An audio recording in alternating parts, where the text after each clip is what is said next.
시청자 여러분, 안녕하세요. 오늘 방송은 중국의 4대 미녀 중 왕소군이란 여인의 스토리를 테마로 진행하려고 해요.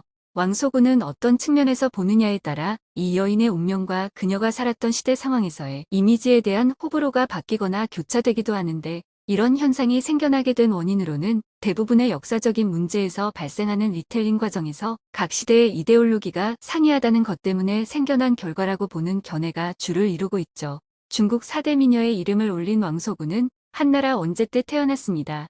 왕소군은 미천한 집안의 여식으로 태어난 것이 아니었고, 그 당시 상당히 존경을 받던 양가자라는 호칭을 받은 가문이지만 경제력은 없는 가난한 집안의 여식이었다고 해요.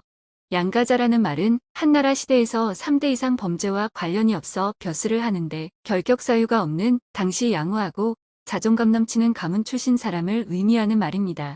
왕소군의 본명은 왕장이고 자는 소군인데, 그녀가 저 세상으로 간 뒤 오랜 시간이 흐른 후에는 후대 사람들에게 태조 문왕제인 사마소의 이름이 소였기 때문에 황제 이름 글자를 피한다는 전통에 따라 그녀의 호칭이 왕소군의 소자를 피하여 왕명군 혹은 명비라고 불리기도 했다고 합니다. 서경 잡기에서 왕소군은 16세의 나이에 궁녀로 선발되어 입궁한 것으로 쓰여 있는데, BC 38년 모연수라는 화공의 의견에 따라 후궁을 모집하기로 하여 중국 전역에서 아름다운 미녀들을 찾아내 후궁으로 입궐시키도록 명을 내렸는데, 아마도 그녀 역시 이 시기에 입궁한 것으로 추정된다고 해요. 당시에 입궐시킨 궁녀가 너무 많아 원제는 화공들이 그린 초상화를 보고 궁녀들의 외모를 평가할 수밖에 없었는데, 이때 왕소군은 집안이 가난했기 때문에 그녀의 초상을 그릴 화공에게 당연시되던 뇌물을 주지 못했고, 그러자 화공은 그녀의 얼굴을 추하게 그려 원제에게 올렸고, 결국 왕소군은 황제의 총애를 받지 못하게 됐죠. 그래서 수년간 원제의 부름을 받지 못하여 후궁에서 독수공방하며 세월을 보내고 있었습니다. 한궁추라는 문학작품에서는 왕소군의 아름다움과 매우 아름다운 그녀가 황제의 총애를 받지 못한 이유를 적은 글이 있습니다. 왕소군의 초상화를 그려 원제에게 올린 화공인 모연수가 어제는 자기 연에 가서 후궁으로 입궐시키기에 적당하다고 생각되는 한 여인을 발견하였는데, 얼굴은 강렬하게 빛이 나고 자태는 버들잎이 작은 바람에 흔들리듯 하늘하늘하여 눈이 부시도록 아름다워 천하의 절색이라 할 만했다. 라는 말을 했다죠. 그러나 이 모연수라는 화공은 왕소군의 집안 사람들에게 돈 100냥만 내놓으면 무조건 첫 번째로 간택될 수 있도록 아름답게 그려주겠다고 했지만, 살림이 넉넉하지 못한 데다 자신의 용모가 출중하다는 것만 믿고 그의 말을 듣지 않았기 때문에 뇌물을 주지 않는 그녀의 절색을 표현하지 않고 평범한 모습으로 그려올려 결국 원제의 간택을 받을 수 없도록 했다는 스토리였습니다. 왕소군의 아름다움은 언제나 그렇듯이 중국답게 과장되고 현실에서 실제 일어날 수 있는 상황과는 상당한 괴리가 있는 표현으로 전해지고 있지만, 중국인들은 마치 당연한 일인 양 받아들임으로써 온갖 곳에서 회자되어 실제로 일어났던 현실적인 스토리처럼 떠들어대고 있기는 하지만, 그녀가 눈부시게 아름다웠던 것은 확실했던 것 같네요. 당시 전하는 흉노와 굴욕적인 화친을 맺었는데, 조약의 내용 중 한해 공주는 흉노 선우에게 의무적으로 출가시킨다는 내용이 있었습니다. 흉노의 선우는 원제의 친딸을 원하였지만, 이 시기에 흉노는 내부의 분열로 군사력이 약해졌기 때문에 한의 입장에서는 굳이 진짜 공주나 종실의 여성을 보낼 필요가 없었기 때문에 궁녀 중에서 뽑아 원제의 친딸 대역이 되어 화범공주로 보내지게 되었습니다. 원제는 실제 모습이 아닌 화공들이 그려놓은 초상화에 의거하여 왕소군을 흉노로 보내기로 결정했었고, 흉노의 호안야 선우가 큰 연회에 참석한 후 떠날 즈음 원제는 그에게 보낼 5명을 불렀는데, 왕소군의 풍요한 외모에 화려한 치장을 한 모습은 한해 궁에서도 빛나게 돋보였고, 뒤돌아볼 때 옷이 치렁치렁하게 돌아가는 광경에 주변에 있는 사람들이 놀라서 움직일 정도의 아름다움을 갖춘 여인이었죠. 원제는 극치의 아름다움을 발산하는 왕소군의 모습을 보고는 크게 놀라면서 흉노에게 줘버릴 생각을 접고 그녀를 궁중에 남겨두고 그녀의 아름다움을 즐기며 성욕을 채우고 싶은 마음이 굴뚝 같았습니다. 그러나 그의 생각을 알게 된 백관들이 공주를 야만인에게 보내서는 안 된다고 만류함과 동시에 황비와 공주가 왕소군을 보내야 한다며 무릎을 꿇었고, 또한 당시 모든 면에서 한 수 위의 자세를 취하며 우습게 보던 흉노 우두머리에게 신뢰를 잃게 된다는 것에 자존심이 상할 것 같아 아쉬운 마음이었지만 할 수 없이 그녀를 내줄 수밖에 없었다고 해요.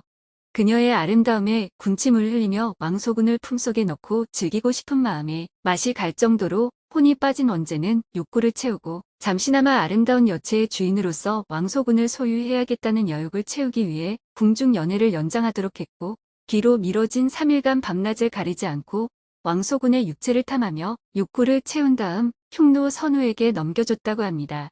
왕소군이 흉노에게로 갈 때가 되어서야 원제는 그녀의 미모가 후궁 가운데 제일이며 행동거지 또한 단아함을 알게 되었고, 원제는 그녀의 진가를 알아보고 흉노에게 줘버린 것을 땅을 치며 후회하게 됩니다.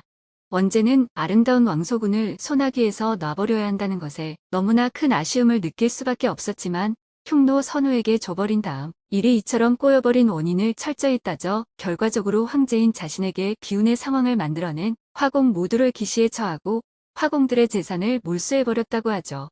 이런 사연을 알리 없는 호하냐 선우는 이런 미인을 준 것은 한나라가 우리와 잘 지내고 싶다는 것이라고 받아들이며 왕소군을 정중히 대접했고, 그녀의 아름다움은 때와 장소를 가리지 않고 깊은 험로와 화려한 모두를 그녀의 인생 여정에서 맛보게 하는 역할을 하게 됩니다.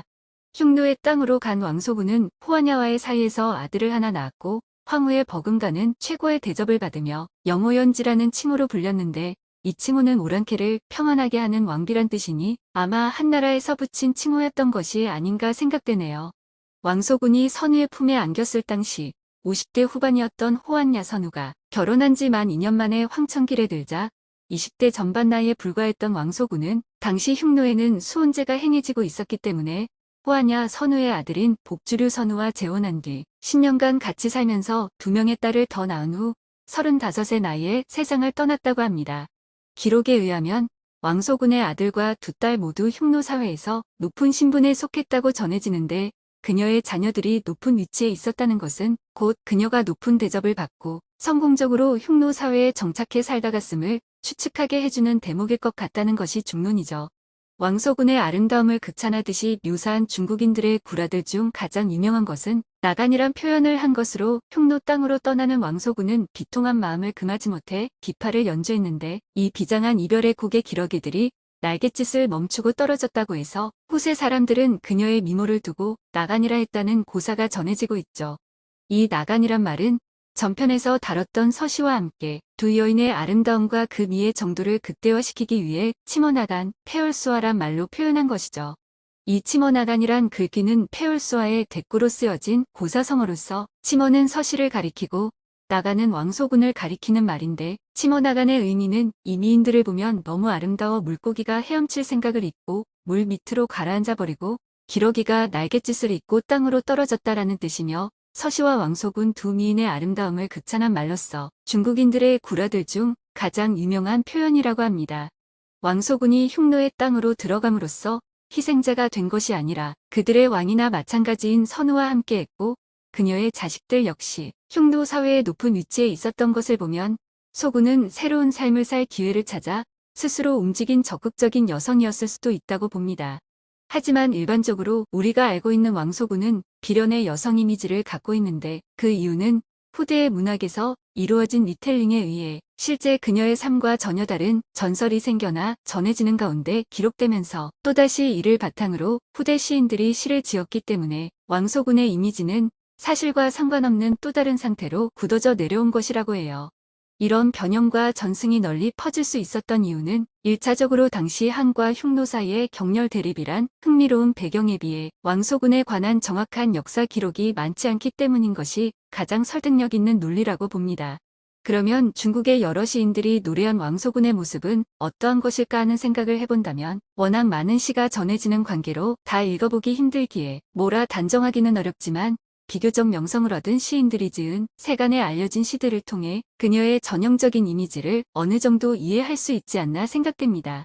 문제는 전해지는 문학적 환경에서 오는 흥미로운 사실은 그러한 이미지가 하나가 아니라 여럿이라는 점인데, 고국에서 버림받은 비극의 주인공 왕소군도 있지만 오랑캐의 땅에서 새 삶을 찾은 왕소군도 있고, 그런가 하면 두 나라를 화목하게 하는데 공을 세운 왕소군도 있죠. 여기서 우리에게 익숙하게 알려진 몇 명의 문인들이 형용하여 전해지고 있는 왕소군에 대한 표현을 알아볼 필요가 있을 것 같네요. 우선 한국에서도 매우 익숙한 중국 시인 이백이 그린 왕소군의 노래를 보자면, 이백은 그녀를 매우 비극의 여인으로 표현하였는데, 왕소군이 오관장을 떨치고 말에 오르니 붉은 뺨에 흐르는 눈물. 오늘은 한나라 궁인이지만 내일 아침이면 오랑캐 땅의 첩이 되리라 고 표현하였는데, 오랑캐 땅으로 끌려가는 한 여인의 슬픔이 짙게 배어나오는 표현을 단정적으로 노래했죠. 또한 또 다른 시대에 살았던 동방규라는 시인 역시 소군의 원망이라는 시를 지었는데, 내용은 오랑캐 땅에는 꽃도 풀도 없으니 봄이 와도 봄 같지 않구나라고 읊었고, 우리에게도 상당히 익숙하고 종종 인용하는 출래불사춘이란 말이 여기서 비롯된 것인데, 우리나라의 정치인이 1980년 서울의 봄 때 출래불사춘을 언급하여 더 유명세를 얻은 경우도 있었습니다. 이런 애달픈 이야기가 왕소군의 비극성을 한층 높이는 결과를 낳게 되었고, 한당 두 왕조는 북방의 흉노와 돌거리라는 유목민들의 군사적 위협을 모면하기 위해 수많은 비단과 곡식과 물자 그리고 종실의 여자까지 보내면서 화친을 맺었는데, 이런 상황은 왕소군의 첫 번째 이미지를 애처로운 처지로 그녀를 투영함으로써 정치적으로는 자기 위안을 주고 예술적으로는 비극적 카타르시스 효과를 보았다고 할 수 있지 않을까요? 그러나 왕소군의 삶을 슬프게 노래한 시를 보면 왕소군이 아니라 시를 짓는 남성들의 입장이 더 잘 반영된 것으로, 아름다운 여성을 남의 품에 보냈지만 그녀가 자신을 잊지 않고 그리워해 주기를 바라고, 또한 남의 품속으로 들어간 그녀가 불행하기를 바라는 음흉하다고 할 수도 있을 이상한 심리가 보이는 것 같지 않나요? 또 다른 문학작품에 의한 리텔링 과정을 들여다본다면 송나라의 유명한 정치인이자 문학가였던 왕한석의 노래를 떠올릴 수 있는데, 그가 지은 명비의 노래에서 말한 오랑캐의 은혜에 깊어라 하고 표현한 가사 역시 오랜 세월 회자되어 내려오고 있죠. 왕한석은 명비의 노래에서 오랑캐 땅에서 생활하는 소군을 기억하며 한나라의 은혜는 실로 얕지만 오랑캐의 은혜는 깊어라. 인생의 즐거움은 서로의 마음을 알아주는 데에 있다네. 가련하도다. 청총은 이미 잡초로 뒤덮였지만 슬픈 비파솔이 지금도 남아있네라고 묘사하고 있는데, 이 내용은 그녀의 삶에 대해 생각할 것이 많게 하는 가사라고 해요. 왕한석은 여기서 한나라의 은혜는 실로 얕지만 오랑캐의 은혜는 깊다라는 구절을 써넣었는데, 이것은 왕소군은 한에서 버림받았지만 오랑캐에게는 오히려 은혜를 입었다는 주장을 한 것으로, 결국 그녀는 한나라에서는 불행했지만 흉노의 땅에 가서는 행복을 누렸다는 말인데, 이 구절은 쓰여질 당시에 자존심 상한 중국인들 사이에서 격렬한 비판과 논쟁을 불러일으켰다고 해요. 마지막으로 내몽골자치구 수도인 후어아우터에 가면 왕소군의 묘지 청총이 있는데, 묘지 앞에는 중국 공산당 창당 멤버이자 부주석을 지낸 동필무가 지은 이미 1000년 전에 살던 소군 호아나친의 식견은 노파토다라는 식구가 비석에 새겨져 있죠. 사실 왕소군이 화친의 명목을 위해 흉노의 땅으로 간 것은 사실이지만, 그것이 자신의 식견에서 나온 것은 결코 아니었지만, 단일한 중화민족을 이루고 있다고 주장하는 신중국의 입장에서 왕소군에게 이러한 의미를 부여함은 전혀 이상한 일은 아닐 것이라고 생각됩니다.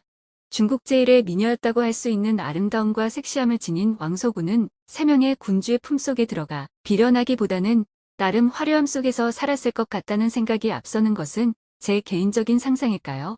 하여간 요즘 한창인 뽀샵의 원조격이었을 것 같은 화공의 장난질에 놀아나 약간의 고통을 받기는 했지만, 결과적으로 오히려 그 억지 뽀샵 덕분에 더욱 나은 삶을 살아간 것은 확실한 것 같네요. 다음 방송은 4대 미녀 중 3번째인 가상미인 초선의 스토리를 테마로 진행합니다. 오늘 방송은 여기까지이며 구독과 좋아요를 꼭 눌러주실 것을 부탁드립니다. 시청해주셔서 감사합니다.